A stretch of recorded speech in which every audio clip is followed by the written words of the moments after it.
I am Beatrice Elachi, a rural girl from Western Province, schooled at my girls' Vokoli in Vihiga County. Well, it was the most exciting time. We joined a class, and remember it was a new unit. Therefore, we were building also the foundation of that unit. And more interestingly, we came in different backgrounds. And at one point, I think we had 4 to 5 colonels from the army.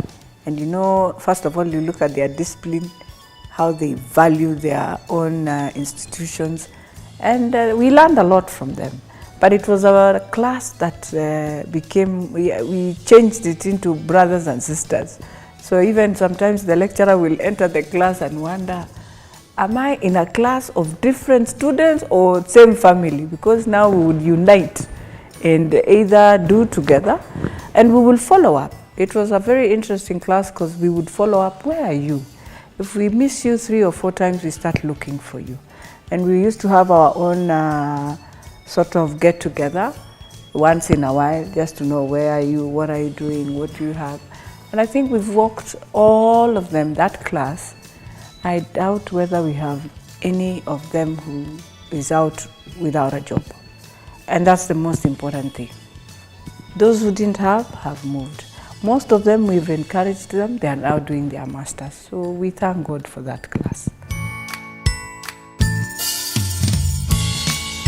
Well, since I'm an alumni, I hope I'm not going to miss. But the one thing we miss is the prayers. Absolutely, you know, it is only at ANU where you'll find you have time to sit all of you in fellowship and just sing and pray for yourselves.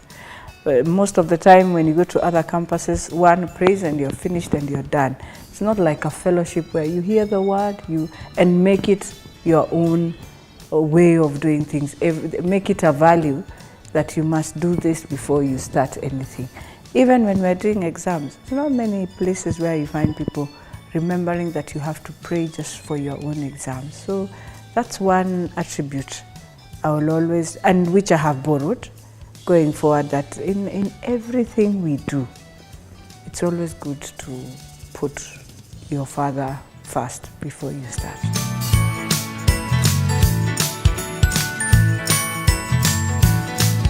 Yes, a lot has built me to get where I am today.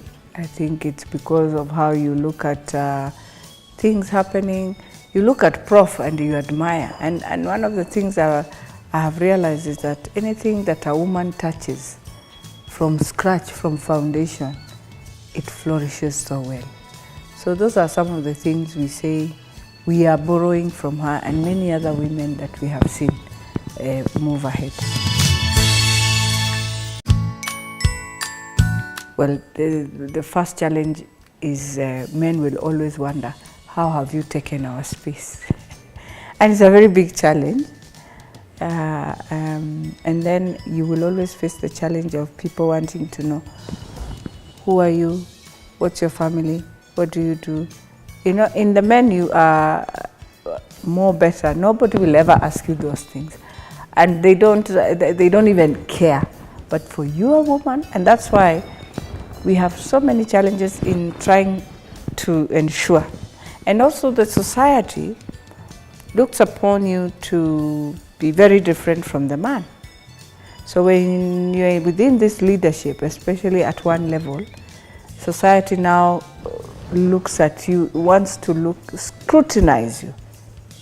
And if you do one small mistake, you're done. So that's the biggest challenge we face, because I'm human. I will not, I can't be perfect, and I will never be perfect. That is why I'm human. But society will never look at you that way. But so, and that's why one of the things I always tell those who we mentor, just be yourself. From the beginning, don't pretend you can be this.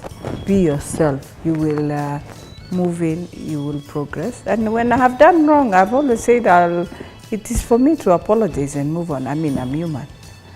People will talk, but the best I can do is to ask for that forgiveness and and move.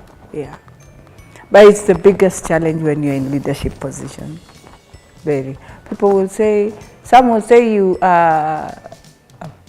sometimes when you do something and you have to do it, but people won't understand why you have done it because you're a woman. But if it was a man doing it, there's nothing wrong. So those are some of the challenges we face as women when you're up there. My biggest advice to young women and also to our young men is that today is not like the days when our fathers were able to get everything that they want, because there were fewer. Now we are many. But the most important thing, when you get a position somewhere and you're able to serve Kenyans appreciate when you're, be assertive but be humble. Kenyans have this tendency of getting very agitated when you're arrogant, when you have too much pride. So if you can manage those two, you will be able to work with any Kenyan without fear or favor.